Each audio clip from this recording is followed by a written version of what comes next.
Salam, hər vaxtınız xeyir. Növbəti YouTube videomuzda yenə də sizin qarşınızdayıq. Bu gün də yenə tələbələrimizdən biri mənim qonağımdır. Nəzrin, özünü təqdim et zəhmət olmasa. Salam, mən Rüstəmova Nəzrin. Bakı Dövlət Universitetində kimya ixtisası üzrə bakalavr təhsili almışam. Hal-hazırda isə İstanbul Cərrahpaşa Universitetində tibbi mikrobiologiya ixtisası üzrə magistr təhsili alıram. Bəli, bu gün də bizə maraqlı olan sualları cavablandıracaq və eyni zamanda İstanbul Cərrahpaşa olsun, başqa universitetlər olsun, kim ki tibbi mikrobiologiyaya getmək istəyir, onlara maraqlı olan sualları cavablandırmış olacaq. Belə, biz həmsöhbət olanda hansısa bir məşğuliyyətlə edirik ki, maraqlı olsun. Bu dəfə sənlə plastirinlərlə anahtarlıq düzəldəcəyik. Burada qarşımızda rəngli belə plastirinlər var. Bunu hazırlaya hansı fiquru hazırladığımızda bura yerləşdirəcəm ki, görəsiz, siz də görəsiz ki, biz hansı fiquru hazırlayırıq. Bu əsnada da suallarımızı cavablandıracağıq. Bu gün əslində bu videonu çəkmək mənim üçün biraz çətindir. Niyə? Nəzrin mənim uzaqdan qohumumdur. Biz bunu hazırlıq prosesində öyrənmişik və sonradan bir səmimiyyət yaranıb. İndi gülmədən videonu toparlamaq istəyirik bir şəkildə və bu neçənci cəhdimizdir. Belə. Nəzrin, bizim haqqımızda biz bilmədən ki, biz qohumuq, hardan məlumat almışdın? Çox uzaqdan qohumuq, yaxın qohum olsaq bilərdik ki, mən təhsil işinə məşğulam. Bəli. Mən özümün, xaricə getmək fikrim var idi, amma bu haqqda heç bir məlumatım yox idi. Buna görə qarşıma çıxan, bildiyim, yaxınlarımdan öyrəndiyim ilk kursa getdim. Bu da Edumax idi. Burdan sırf Türkiyədə magistr təhsili üzrə, necə gedə bilərəm, mənə nə sənədlər lazımdır, bu üzrə məlumat almaq istəyirdim. Mənə bu məlumatları verən zaman mənə ALES imtahanına hazırlaşmalı olduğum deyildi. ALES imtahanı isə 2 hissədən ibarətdir. Türk dili və riyaziyyatdan ibarət olduğu üçün mən bunlara hazırlaşmalıydım. Və bunlar üçün də müəllim mən onlardan istəyəndə mənə Sədaqət müəllimənin nömrəsini verdilər. Belə biz onunla dərsə başladıq və dərsə başladığımız müddətdə bizim tanışlığımız ortaya çıxdı. Aramızda səmimiyyət yarandığı üçün də mən artıq öz universitet işimi də ona həvalə elədim və müraciətlərimi də hər birini o apardı. Bəli, buradan eyni zamanda həm Edumax şirkətinin rəhbəri Emin bəyə salamlarımızı göndəririk. Çox yaxşı bir əməkdaşlığımız var. Çox sağ olsunlar, etimad edib ALES imtahanının türkcəsinə yönləndirirlər tələbələri və mən də Gülşən xanıma yönləndirdim. Gülşən xanım da riyaziyyat müəllimimiz idi. Buradan onu da salamlayırıq bu şəkildə. Daha sonrasında hazırlaşdıq, imtahanlarımızı verdik. Sonra gəldi universitetlə bağlı kontrakt elədik və ixtisas seçimi. Bəli. İxtisas seçimlərimiz hansılar idi? İxtisas seçimlərimiz əslində mən ilk biotexnologiya istəyirdim. Mən hər zaman dedim ki, biotexnologiya istəyirəm. Amma başqa ixtisaslar olaraq tibbi biokimya və tibbi mikrobiologiyada hər zaman beynimin bir köşəsində idi. Amma iş elə gəldi ki, araşdırmalarım sonucunda baxdım ki, biotexnologiya ixtisasına çox da mənim ürəyimcə olmayacaq. Və biz universitetlərə bir-bir müraciətlər etdikdə İstanbul Cərrahpaşaya müraciət etdiyimiz zaman Sədaqət müəllim mənə dedi ki, oradan bir ixtisasa artıq müraciət etmək olurdu. Mən də tibbi mikrobiologiyani daha çox istədiyim üçün biotexnologiya yerinə ora başvuru elədik və heç peşman deyiləm bu dəqiqə, oxuduğum ixtisasdan da, elədiyim başvurudan da. Bəli. Bizim ayrıca həm də Atatürk Universitetindən kriminologiyadan qəbulumuz gəlmişdi. Qəbulları bura yerləşdirəcəm. Ege Universitetindən biotexnologiya bölümündən qəbulumuz gəlmişdi. Mülakata çağırırdılar. İkinci alımda biz o qəbulu almışdıq. Mülakat var idi sadəcə olaraq. Nəzrin də işini qarantiyə qoymaq istəmədi. Cərrahpaşanı seçdi bu şəkildə. Burada hərdən tələbələr soruşurlar ki, məsələn, elə universitetlər var, ALES istəmir, tezli proqrama. Onda ALES-ə hazırlaşmayaq. Bu dönəm-dönəm dəyişə bilər. Elə dönəm ola bilər ki, ALES istəyə bilər və yaxud da ki, ALES-in olması daha çox universitetə müraciət edib daha çox qəbul almağımıza səbəb olur. Yəni bununla bağlı tələbə qəbulsuz qalmasın deyə tezli proqramlara gedirsə, ALES düşünülməlidir ümumiyyətlə. Cərrahpaşaya qəbul aldı. Ondan sonra kesin qaydla bağlı mən sənədləri hazırlatdım. Dedim bu sənədlər lazımdır. Topladın, getdin ora. Bəli. Hətta illiyi də buradan ödəmişdik. İllik də bu arada gözlədiyimizdən biraz yüksək gəlmişdi. Çünki ildən ilə artıq valyuta ilə bağlı artışlar olur orada. Ora gedəndən sonra nələr elədin? O bizə maraqlıdır. Nə olur olsun. Sonra videosunu paylaşacağım. Mən ora ilk gedəndə bir nəfər tanışım qız var idi, onunla gedirdik. Biz orada əslində bir ev tapmışdıq. Amma tapdığımız evdə həmin günündə, oradakı ev sahibi ilə anlaşa bilmədik. Yəni biz burada başqa cür danışmışdıq. Ora gedəndə onlar bizə başqa şeylər dedilər. Anlaşa bilmədiyimiz üçün mən bir növ, yəni düzdür, belə şeylər olacağı mənə deyilmişdi, amma yenə də yəni bir təşvişə düşmüşdüm ki, küçədə qaldım. Amma və əslində gülərək danışır. Mən həmin axşam çox əsəbləşmişdim. Bu mən çox gec xəbərim oldu. Və bu əslində ibrətamiz bir şeydir ki, burada çox dəqiqləşdirib getməlisiniz. O belə zarafat bir şey deyildi. Qız uşağının gedib orada küçədə qalması çox pis bir şey və həmin axşam mən dərs keçirdim. Anası zəng vurub o qədər həyəcanla, haqlı olaraqdan dedi ki, bəs tez otel tapa bilərikmi falan filan. Mən də əsəbləşdim ki, niyə getməmişdən qabaq xəbər eləmirdiniz? Eləməmişdilər çünki köməkli göstərərdik deyə. Səhvim idi və güvənmişdilər ki, yəni artıq özləri tapıblar. Və heç kəsə bunu tövsiyə eləmirəm, yəni belə bir şey eləmək. Yəni buradan bütün işinizi, hər bir şeyinizi, yəni qalacağınız yer A planı, B planına qədər. Ən azından gedib orada universitetdə yataqxana danışana qədər otel danışa bilərsiniz. Yəni gedib orada ən azından bu şəkildə. Çünki təzə gedirsiniz ora, bilmirsiniz orada iletişim necədir, telefon, fatura falan nədir, o telefon xətti falan yoxdur sizdə. Onunla bağlı olaraqdan yəni biraz buradan hazırlıqlı getmək lazımdır. Nə oldu orada? Orada Sədaqət mənim otel tapdı, ora otelə getdim. Oteldə hardasa 2 gün qaldım. O 2 gün qaldığım müddətdə bizim yəni bir ailəvi tanışımız var idi orada. Onun aracılığı ilə yəni biz bir yurda yerləşdim. Yəni o dedi, mən də bir yəni keçici sürəliyinə bir qız yurdu var idi, ora yerləşdim. Avcılarda qalırdım həmin dönəm. Avcılarda da qalmamın səbəbi yəni həm o tanışımıza yaxın olmaq, həm də mənim universitetimin bütün sənəd işləri Avcılar kampüsündə gerçəkləşdirilirdi. Lisanüstü eğitim institutu oradadır çünki. Sənəd işlərinin hamısı mənə rahat olsun deyə ona görə Avcılarda qalırdım. Daha sonra yurt da mənə rahat gəlmədi. Çünki yurdun yəni bəzi qızlara məsələn rahat gələ bilər, amma mənə çox rahat gəlmədi. Çünki hər millətdən insan olur orada. Yəni Afrikalılar da olur, türklərin özləri. Yurt şeylə, kura ilə deyil. Yəni kura çəkilir, elə düşmür. Yəni sən seçmirsən də, orada kimlə olub düşə bilər. Mən seçmirdim. Yəni kimlə oldu düşə bilər. Düzdür, dəyişdirmək olur, amma mən getdiyim dövrdə hələ təzə-təzə şey olaraq açılırdı deyə universitetlər. Ona görə mənim otağımda hələ ki məndən başqa heç kəs yox idi. Yəni mən otağa kimin gələcəyini bilmirdim. Əgər qalsaydım, yəni o otağın yurdun müdirəsi ilə də danışmışdım ki, yəni o da dedi ki, yəni əgər bir problem yaşasan, yəni dəyişdirmək problem deyil. Yəni mən bacardığım qədər uşaqların problem yaşamamağına çalışıram. Yurtda yəni mənim əslində rahat olmadığım tək şey mətbəx idi. Yəni mətbəxdə dediyim kimi orada fərqli millətlər də yemək bişirdiyi üçün artıq mən mətbəxə girə bilmirdim. Yəni o cəhətdən mənə rahat olmadı, amma yenə deyirəm, yurtda qalıb rahat şəkildə yaşayan, yəni tanıdıqlarım da var hal-hazırda. Daha sonra yenə bir tanışımın sayəsində bir ev tapdım. Bu getdiyim yəni mənlə bərabər Türkiyəyə gedən rəfiqəmin aracılığı ilə bir ev tapdım. O evə getdim. Daha sonra o evdə qalanda o evdə bütün qızlar Azərbaycanlı idi. Qaldığım qızlardan biri doktorantura təhsil alırdı və o qızla mən yəni getdikcə yaxın olmağa başladım. Və onun da universiteti, o da İstanbul Universitetində təhsil alır və biz qərar aldıq ki, yəni bizə daha yaxın olsun. Çünki Avcılar bizə çox uzaq qalırdı. Mənim kampüsüm Fatixdədir, amma Avcılarla Fatih arası çox uzun məsafədir. Ona görə qərar aldıq ki, Fatihə yaxın bir yerə keçək və beləliklə başqa bir ev tutduq. Hal-hazırda da 3 qız bir evdə, yəni 3 otaqlı bir evdə yaşayırıq və çox xoşbəxtəm. Yəni yaxşı ki də evə çıxmışam. Nə gözəl. Bəs orada göç idarəsinə getdinmi? Yoxsa keçən dəfə bizim qonağımız yenə də İstanbul Cərrahpaşada oxuyan bir tələbə idi. O dedi ki, bu proseslər artıq daha rahat olub. Universitet özü həll eləyir. Ora-bura çox getməyə ehtiyac olmur. Burada necə oldu? Bəli, artıq bu proseslər çox rahatdır. Çünki bizdən əvvələ qədər uşaqlar hamısı göç idarəsinə gedirlərmiş. Artıq universitetlər özləri öz üstlərinə bunu götürüblər. Məncə bunu hər universitet eləmir. Sizdə yəni götürüblər. Bir çox dövlət universitetində var. Özəllərdə bəzilərində bəlkə də yoxdur, amma bir çox dövlət universitetində artıq bu var. Yəni biz bütün göçə lazım olan bütün sənədlər universitet tərəfindən bizə mail olaraq atılmışdı.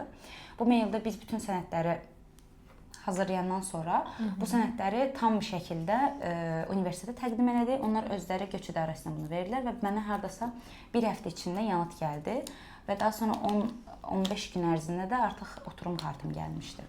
Əla. Bəs sonra başladınız danışman hocalarla tanış olmağa. Müəllimlərlə ixtisas seçməyi bu mərhələ necə oldu? Mən universitetə gedəndə hocalarımı tapa bilməmişdim, görə bilməmişdim. Əslində hocam məni tapdı. Yəni ora getdiyim müddətdə sekreterə mən nömrə, mail qoymuşdum. Hoca oradan məni tapmışdı. Və mənə zəng edib dərs seçimlərimdə dərs artıq seçməli olduğumu və bunda mənə köməklik göstərəcəyini demişdi. Yəni bizdə mən dərsləri seçmişdim, amma tam şəkildə bilmədiyim üçün ağır dərslər seçmişəmmiş. Hoca mənə yığdı, dedi ki, bəs çox ağır dərslər seçmisən. İlk dönəm üçün bu səni çox zorlayar. Ona görə məsləhət göstərdi ki, bir fənn yerinə başqa bir fənni mənə dedi ki, bu daha asandır. Bunu götürsən sənə daha rahat olar. Mən onun dediyi kimi etdim. Və həqiqətən də çox rahat oldu. Yəni çox düz deyilmiş. Yəni o dərs seçimlərimi hocanın dediyi kimi etdim və bundan da heç peşman olmadım. Həqiqətən də o seçdiyim dərslər çox ağır imiş. Neçə dərs aldın zorunlu seçməli birinci dönəmdə? Bizim birinci dönəm üçün 4 dənə zorunlu dərsimiz var idi. Bu 4 dərsdən ikisini aldım. Geri qalan seçməlilərdən də ikisini götürdüm. İlk dönəm üçün 4 dənə dərs aldım. Toplam bizdə səhv eləmirəmsə 21 kredi olmalıdır. Mən 11 kredini tamamladım. Geriyə 10 kredi qaldı. Zorunlulardan da bir dərs bizdə seminar olur. Seminar dərsində biz bir sunum eləməliyik, yəni bir proje sunmalıyıq. Onun bir kredisi yoxdur. Bir dənə də əlavə bir dərsdir. O dərs almalıyıq və yenə dərs seçməliyik. Yəni belə. Anladım. Ümumiyyətlə aldığın dərslər sənin yadındadır? Hansı dərslərdir? İlk aldığım dərslər, yəni zorunlu dərslərdən belə deyim, zorunlu dərslərdən təməl tibbi mikrobiyoloji, daha sonra tibbi mikrobiyoloji və parazitoloji, bilimsel yayınlarda etik, bir də seminar dərsləri. Bunlar zorunludur. Mən bunlardan ilk dönəm üçün təməl tibbi mikrobiyoloji ilə etik dərsini almışdım. Etik bütün tezli yüksək lisanslarda keçirilən bir dərsdir. Yəni zorunludur. Çünki biz tez yazdığımız müddət əslində bu bir yayındır. Bu bir bilimsel bir məqalədir. Buna görə biz bunun yazım qaydasını bilməliyik. Yayımlamanı, etik kurul qaydalarını falan, bütün bu qaydaları bilməli olduğumuz üçün bu bütün ixtisaslarda zorunlu bir dərsdir. Təməl tibbi mikrobiyoloji, yəni mikrobiyolojiyə giriş dərsidir. Yəni mikrobiyoloji özü alt alanlara bölünür. Alt bilim dalları var. Bunlar parazitolojidir, bakteriyoloji, mikoloji, daha sonra viruslar. Yəni bunların hər biri haqqında təməl tibbi mikrobiyolojidə bizə hər biri haqqında məlumat verir və biz daha sonra hansı bizə daha maraqlıdırsa o üzrə davam edirik. Davam edirsiniz. Nə gözəl. Bəs hal-hazırda ağlında hansısa müəllim var ki, tez mövzunu ondan hazırlamaq istəyirsən? Belə deyim də, müəllimlərdən bəli, 1-2 dənə müəllim var hələ ki ağlımda. Məsələn, onlarla daha yaxşı yola gedirəm, daha yaxşı münasibətim var. Amma yenə də bu tez mövzusu elə bir şeydir ki, yəni seçəcəyim mövzuya müəllimin yerinin olub-olmamağına görə asılıdır. Yəni bir növ həm məndən asılı, həm də məndən asılı olmayan nüanslar var. Ona görə tam dəqiq bilmirəm hələ. Bəs qərarlaşdırmısan ki, tez mövzunu hansı yöndə çalışacaqsan, yoxsa necə? Onu qərarlaşdırmışam. Yəni belə deyim, dərslər keçirdiyi müddətcə mən mikrobiyolojide daha çox bakteriyalar mənim marağımı çəkdiyinin fərqinə vardım. Buna görə də bakteriyalarla bağlı bir tez hazırlamağı düşünürəm. Anladım. Bəs gün ərzində laboratoriyada çox vaxt keçirirsiniz, yoxsa məsələn uşaqlar sual verirlər ki, orada gedib təhsil almaq, daha sonrasında gəlib iş tapıb birbaşa iş həyatına atılmağa kifayət eləyirmi? Belə deyim də, o əslində sizin nə istədiyinizə bağlıdır biraz. Yəni biz orada hər gün saat 9-dan 4-ə kimi laboratoriyada istənirik. Cərrahpaşanın öz xəstəxanası var. Təməl tibb bilimlərindən hardasa 5 dəqiqəlik məsafə uzaqlıqdadır. O xəstəxananın tibbi mikrobiyoloji laboratuarı var. Biz hər gün saat 9-dan 4-ə kimi orada çalışırıq. Hər bir fərqli bölümlər var və hər fərqli bölümdə biz 3 aylıq rotasyondan keçirik. Yəni 3 aylıq o bölümdə oluruq. Və burada işlədiyimiz müddətcə bir çox praktika yığırıq, amma belə deyim də, əgər sırf bu ixtisası bitirdikdən sonra, baza təhsili kimya və ya biologiya olan biri gəlib Azərbaycanda həkim laborant kimi işləmək istəyirəm desə, o olmur. Onun üçün gərək doktoranturanı bitirmiş olsun, doktoranturanı da bitirilsin elə. Çünki bizim baza təhsilimiz tibb olmadığı üçün Bakı bunu qəbul eləmir. Yəni biz sadəcə normal sıravi laborant kimi gəlib işləyə bilərik, yəni həkim laborant kimi yox. Amma doktoranturanı bitirdikdən sonra, artıq dənklik də aldıqdan sonra, yəni həkim laborant kimi biz burada gəlib işləyə bilirik. Yəni bir növ həkim oluruq əslində. Bəs orada uşaqlar soruşmuşdular ki, laboratoriyada sizə sərbəstçilik verilir, yoxsa sürəkli nəzarət altında olursunuz? Yəni ürəyiniz istədiyi kimi aparatlara toxunub özünüz orada hər hansı bir tədbiqlər görə bilirsiniz? Yəni bizə heç bir nəzarət, yəni heç bir dedim, yəni o cür belə şey nəzarət yoxdur. Bəli, qatı nəzarət yoxdur. Əksinə bizə iş öyrətmək istəyirlər və biz əslində onların işini yüngülləşdiririk. Yəni bizə nə qədər çox şey öyrətsələr, bir o qədər onların işi yüngülləşir. Ona görə demək olar ki, bütün cihazları, bunu əvvəlki tələbəmiz də demişdi. Hə, bütün cihazlar, bütün hər şey, yəni biz özümüz eləyirik. Yəni onlar bizə əslində öyrətmək istəyirlər. Yəni burdakı kimi biraz burada bəzi müəllimlər, bəzi tələbələr olur ki, özlərinə saxlayırlar, çox şey öyrətmək istəyirlər. Orada bizdən üst səviyyə tələbələr belə öyrətməyə çalışırlar. Ki, yəni biz də öyrənək. Bizim bu arada ikinci fiqurumuz hazırdır. Donut hazırladıq belə. Mən onsuz da şəkillərini qoyacağam, yerləşdirəcəm. Belə. O birisi fiqurumuza keçəcəyik. Bir də orada sən təzə gedəndə universitetə bizim 3 dənə yerdən hardasa qəbulumuz gəlmişdi. Biri mülakata dəvət idi EG-də. Biz demişdik ki, İstanbul Cərrahpaşanın son anda biz illiyini öyrəndik. 6000 idi. Əslində Dövlət Universitetinə görə əvvəllərə nisbətdə indi biraz yüksək bir rəqəm idi. Biz demişdik ki, yatay keçiş eləyərik. Amma nə səbəb oldu ki, sonra sən qərarını dəyişdin ki, o 6000 halal xoşlar olsun. Bəli. Əvvəldə mən EG Universitetini istəyirdim deyə yatay keçiş eləmək istəyirdim ora, amma məni İstanbul şəhəri qorxudurdu və bir növdə ondan ötürü istəmirdim İstanbulda qalmağı. Amma İstanbulda yaşadıkca, universitetə gedib gəldikcə həm İstanbul şəhər olaraq mənim xoşuma gəldi, amma ən çox da Cərrahpaşa Universiteti mənim o qədər xoşuma gəldi ki, yəni həqiqətən bizə çox şey öyrədirlər və laboratoriyanın, yəni xəstəxananın laboratoriyasında olmaq, həqiqətən yəni xəstələrdən gələn örnəklərlə işləmək mənim çox xoşuma gəldi. Yəni xəstəxana ortamı mənim həmişə istədiyim bir ortam idi. Bu ortamda olmaq mənim çox xoşuma gəldi və təbii ki, Cərrahpaşa Universitetinin adı, yəni necə prestijli bu universitet olmağı da buna təsir elədi ki, yəni mən qərarımı dəyişdirdim, yatay keçiş eləmək istəmədim. Yəni hətta doktorantura təhsilimi belə Cərrahpaşada eləmək istəyirəm. Bəs doktorantura təhsili dediyin yadıma düşdü. Biz bu arada bu fiquru hazırlayırıq. Başlaya bilərsən, hansı rəngdə istəsən eləyə bilərsən, şəklini yerləşdirəcəm ora. Doktorantura ilə bağlı Erasmus falan araşdırırsan, Avropaya getməyi düşünürsən? Hələ ki çox araşdırmıram, amma fikrim var. Yəni Erasmusa getmək istəyərəm. Çünki yəni Avropanın da təhsilini çox maraqlıdır və Avropanın təhsili təbii ki daha yüksək səviyyədədir. Amma fikrimdə var ki, doktoranturanı Cərrahpaşada dərs hissəsini bitirib daha sonra doktorantura üçün Avropaya getmək və yaxud da birbaşa getmək hələ ki araşdırmalarım davam edir, baxıram. Dəqiq bir fikrim yoxdur, amma olsa çox istəyirəm. Bəs orada dərslərdə falan ingilis dili sən qabağına nə qədər çıxır? Yəni səncə ingilis dili bilmək vacibdir orada? Bir tərəfdə vacibdir. Çünki biz məqalələr falan araşdıranda bir çox məqalələr onsuz ingilis dilində olur. PubMed-də və yaxud da digər saytlarda.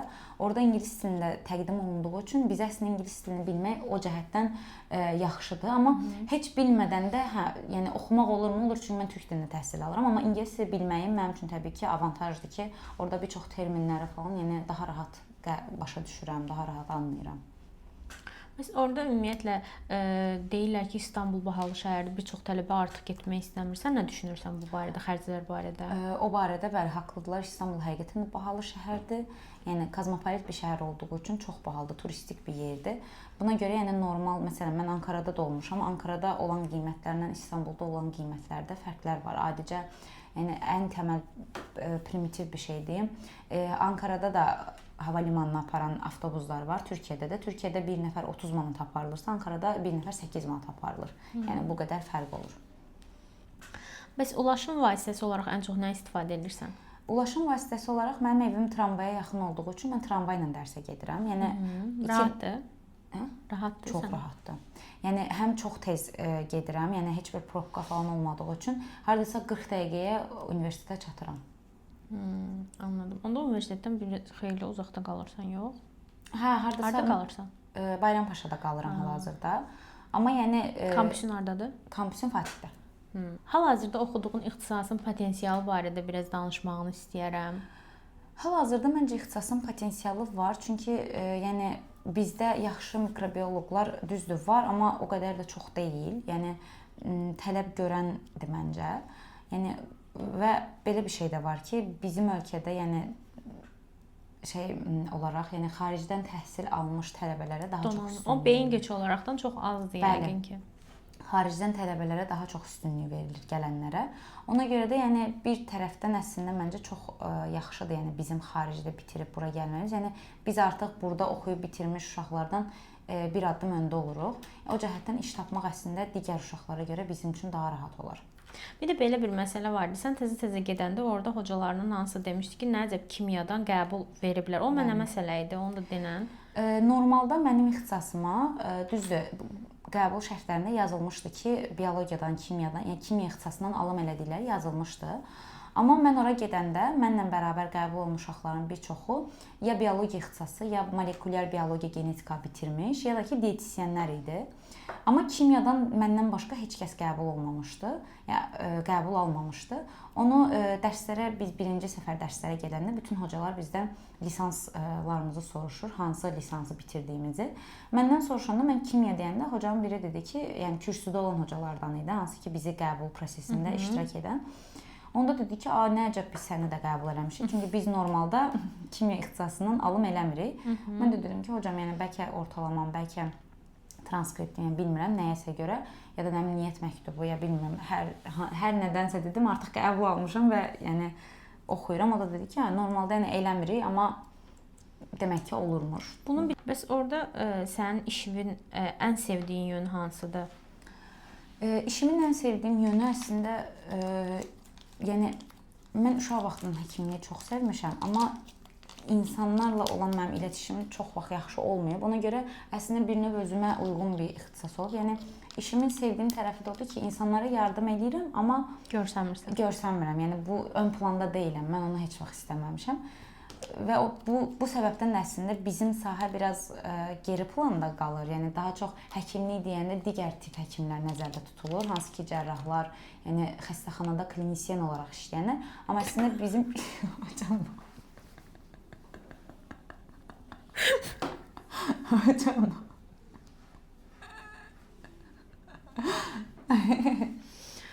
Uşağımın düzəltdiyi bu cür möhtəşəm. Çox iyi, çox şirindir.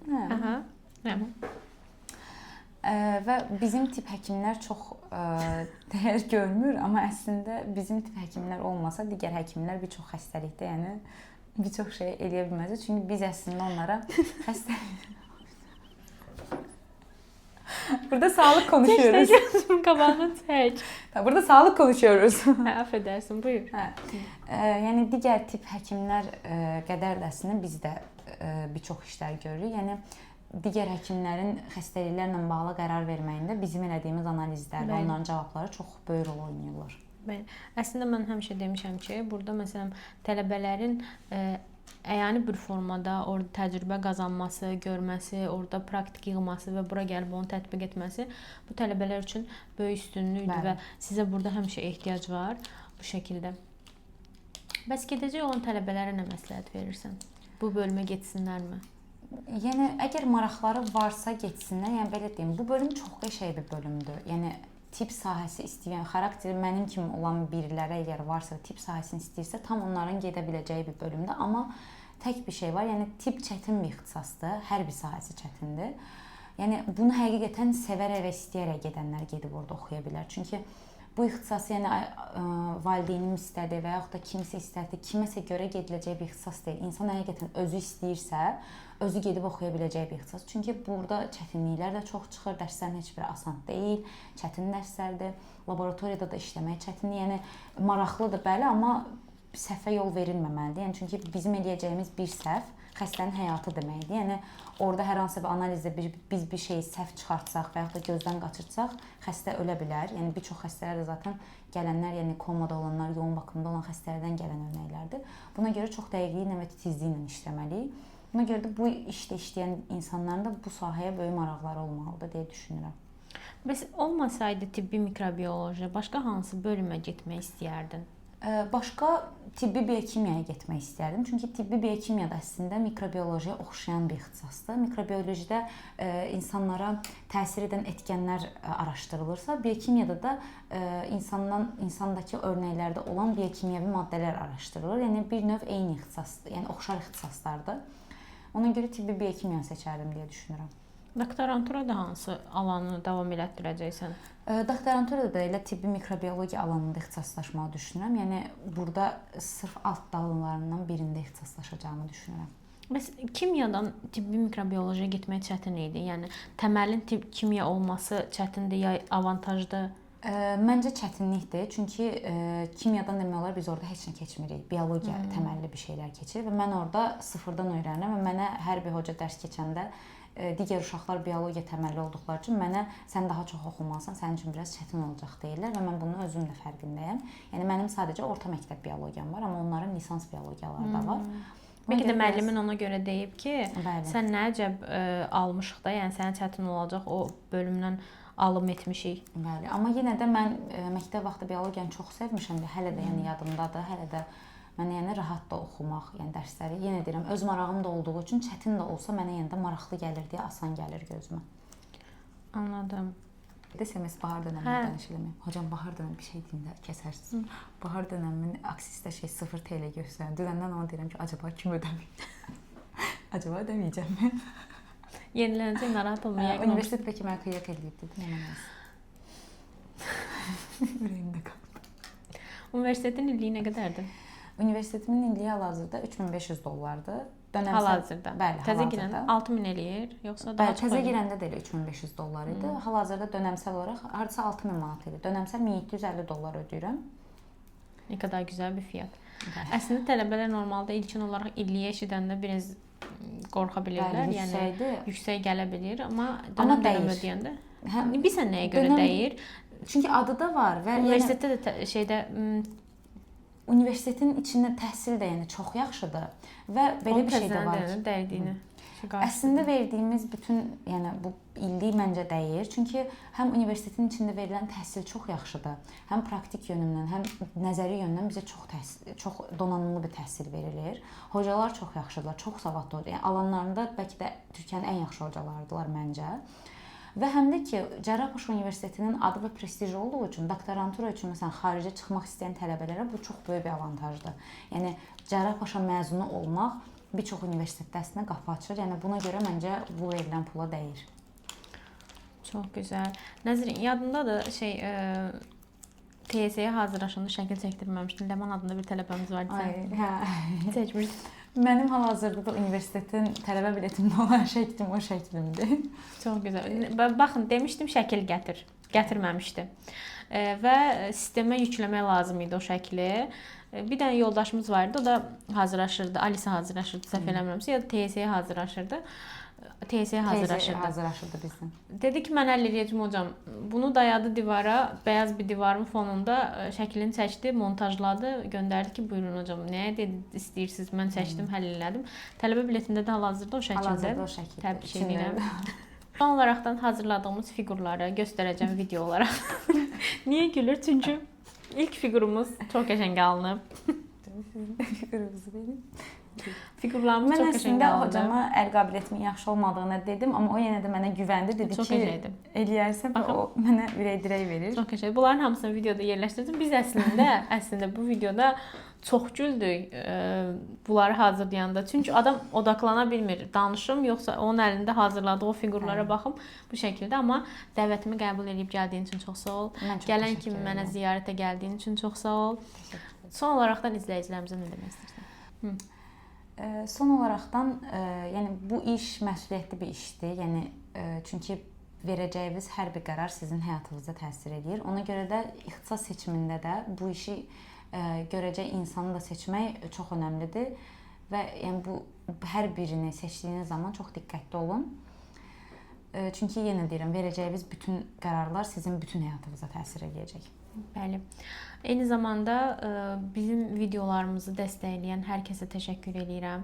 Gözəl sözlər yazırlar videolarımızın altına, bizi ruhlandırırlar və mən də görürəm ki, bu proyekt həqiqətən də çox lazımlı bir proyektdir ki, uşaqlar getmək istəyən uşaqlar oradan faydalana bilirlər.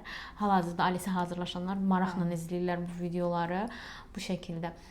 Amma izlədiyiniz zaman abunə olun ki, növbəti videolarımız da qarşınıza çıxsın. Növbəti videolarda görüşənə qədər sağ olun. Sağ olun.